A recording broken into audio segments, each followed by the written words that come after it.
niya, no? Niya, yan gisugilon sa iyang mga igsuon.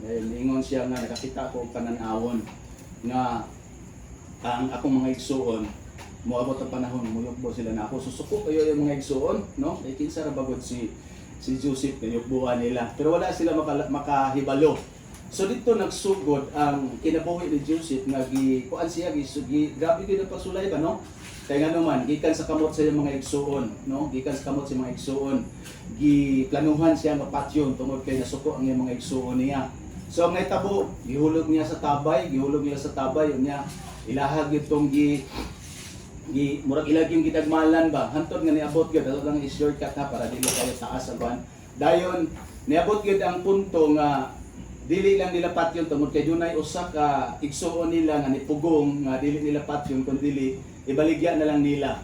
So motong higayon na nga iyang gibaligya si Joseph sa langyaw, no? Unya katuto ang tabay nga ilang giulugan ni Joseph, nag-ihaw sila, giwaswasan to nila dugo aron ilang i-prove ngadto sila nga amahan nga gikunis-kunis si Joseph sa kanana ang gitawag natong mga ihalas nga mga mananap. So perting guula sa iyahang kananaang amahan. No, sa pagpakita sa vision nga ang Dios na imuot sa kinabuhi ni Joseph, daghan pa kayong proseso, kini gitawag na to proseso sa kinabuhi nga dili gyud pagkakita sa vision. Dili gyud aura mismo nga nausab ang kinabuhi ni Joseph. Niagi pa siya og grabe na process, no? Tungod kay gusto sa Ginoo nga ang heart sa usa ka tawo dapat ma-purify siya aron walay tawhanon nga moiral siya kinabuhi ug aron ang Dios gyud mismo maoy magapadayag sa iyang gahom ngadto sa kinabuhi sa usa nga iyang gipadayagan. So ibutang ta, grabe ang pag-antos sa kamot sa katotoang nakapalit niya pag-abot dito sa Ehipto. Gibaligya pag yun si Joseph dito sa ni Potiphar, di ba? No, dito sa kamot ni Potiphar, grabe ang iyang pag-antos. Amen ba? Yeah. Grabe ang iyang pag-antos. Gikan sa asawa ni Potiphar, no, kay naibog kayo ni Joseph. Unya si Joseph nga pinalangga kay sa Ginoo, kuan gid siya, giprotektahan siya sa Ginoo, nga dili gid siya matintal. So dunay accuse nga nahitabo kana bang false accuse ba gikan sa asawa ni Potiphar nga wala matuman ang iyang plano dito sa life ni Joseph. Reason nga si Joseph nag-antos na pud siya dito sa prisuhan. Amen. Dito sa prisuhan. So dito sa prisuhan, grabe ha, ang Ginoo wa gid mobulag niya. No, ang usa ka illustration sa kinabuhi ni Joseph, even nga naa siya sa period ba, sa sitwasyon nga halos mura og i-surrender niya pero kabalo siya na dunay Dios. Sama sa kinabuhi ni Dudong, ako ni siyang gidasig kanunay nga dapat paminawon nato ang unsa may tingog sa Ginoo, unsa may plano sa Ginoo kay karon manggod ako ni siyang gi pahinumduman nga kining mga panghitabo nga nahitabo nimo karon usa ni siya katubag sa mga pag-ampo pero normal nga moagi tag process kay dili man diha dayon nato madawat nato ang unsa may nindot nga plano para sa kinabuhi, nindot nga plano sa Ginoo para sa kinabuhi sa tao. Pero ingon ta ka nga ang Dios gialaw niya ng mga butanga tungod kay gusto sa Dios nga mahinumduman nimo siya. Gusto sa Dios nga makita nimo unsay pagpamuhat sa iyang gahom sa imong kinabuhi.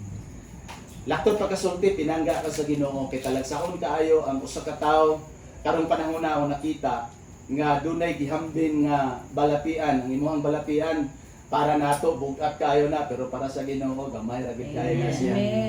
Gamatoy kayo na siya gyud, no? Sa usa lang gyud na sa paglihok sa gahom sa Ginoo, no? Although ni agi kag process pero ingnon ta ka tanang panghitabo sa atong kinabuhi do na gikatuyuan ng Ginoo, no? Wala ta kabalo sa imuhang kaugalingon, imuhang heart, atong mga heart nga ano nga, no, kay kitang tanan puros man ta apektado, dili man si Rimar ang apektuhan ani. No, kita mang tanan kay family circle man ni siya. So usa ka butang agi pagdasig, timani niya akong gisulti, ang proseso sa Ginoo dili lalim. No? Dili ni siya lalim kay it takes time dayon sakit gid siya bugat. Amen, di ba? Kay ingon sila sa 12:5 sa Hebreo nga ang mga matuod nga anak o pinangga nga mga anak sa Ginoo normal lang gid na siya nga kastigohon. So dawaton nato ni siya nga malipayon kay ang Bible nisulti sab siya nga pasalamatan nato ang tanang mga nahitabo nato maayo man ni o dili. Dili lang kita magpasalamat sa Ginoo nga moingon ta kumbaga daghan tag kwarta or else kay kasagaran sa mga daghang kwarta mao na ra ba hinuon ang kananindot na sitwasyon sa kinabuhi, mao na ra ba hinuon nga makalimot na sa Ginoo. Pero ang Bible gasulti siya bisan pag nga ka sa kabunda or unsa man naa man ka sa kapitos kawadon, ayaw jud kalimti ang Ginoo. Kay ang Ginoo sa dihang ni sulti siya dito ni Abraham ang iyang mga saad nga miingon siya, wabot ang panahon nga himuon nako nga bantugan ang imong ngalan o ang imuhang kaliwatan himuon nako sa makadaghan sa balas sa baybayon. Imagine nga atong nga time wala biyay anak si Abraham. Amen.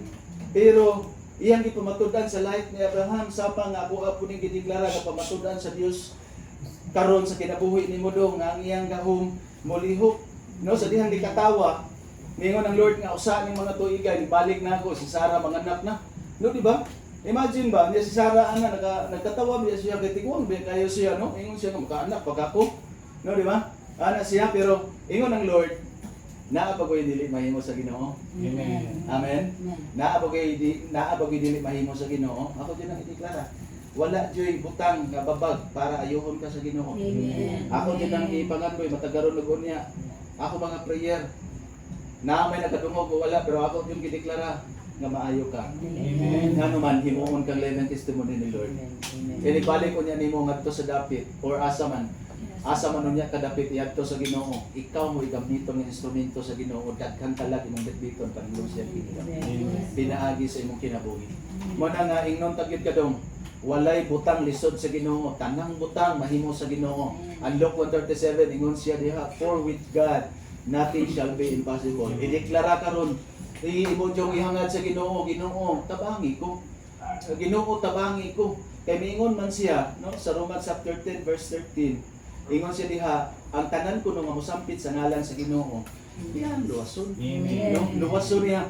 Nya kana nga ingon nga luwas diha, sabi na, package ba nang gihatag sa Ginoo nga kaluwasan dili lang sa imuhang panglawas kundi both na siya physical and spiritual nga kaluwasan.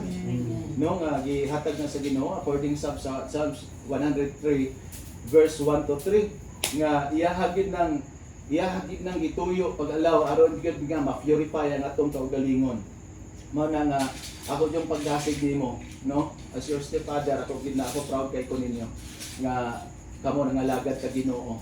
No, even ikaw kay ako yung giilang answered prayer ni siya. Although nakataan nga sitwasyon pero akong ipasalamatan ang Ginoo kay tingali kun wa ni mahitabo di ka kadungog sa pulong sa Ginoo. Iyaha jud ning pamaagi. Iyaha jud ning pamaagi. Mo na nga ingnon ta ka ayaw kawala sa paglaom, kupot sa saad sa Ginoo. Kay ang tanan nga nikupot sa saad sa Ginoo gipakitaan sa Dios. O unsa man? Kay ingon siya di man siya pakakon nga Dios, duha ka butang. No, sa Hebrew chapter 6 verse 17 to 19 ingon siya duha ra ka butang ang pamatudan sa Ginoo tumano niya ang mga saad tungod kay dili pakakon ng Dios. Mao na siya atong palakpakan ng Ginoo. So before ta mag-render of prayer mag-awit ta sa kawit. Hallelujah. Atong awiton tong the goodness of God. Hallelujah. Bisaya version. Hallelujah. Yes, Lord. Hallelujah, Jesus. Thank you, Lord. Salamat sa imong Lord. Oh God. Hallelujah. Oh God. Hallelujah.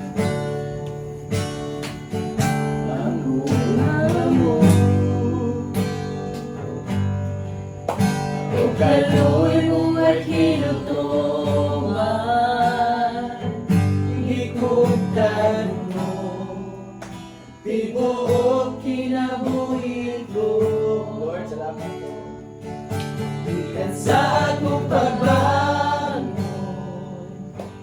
hangtod sa pagpahulay, awiton ko ang pagkamaayo mo. Hallelujah. Kanunay. Kanunay kang matinulan mo, kanunay kang maayo ka Lord, sa salamat ka. Ayaw kayo sa kinabuhi ni Lord. Hallelujah. at tulad ko ay hilingan.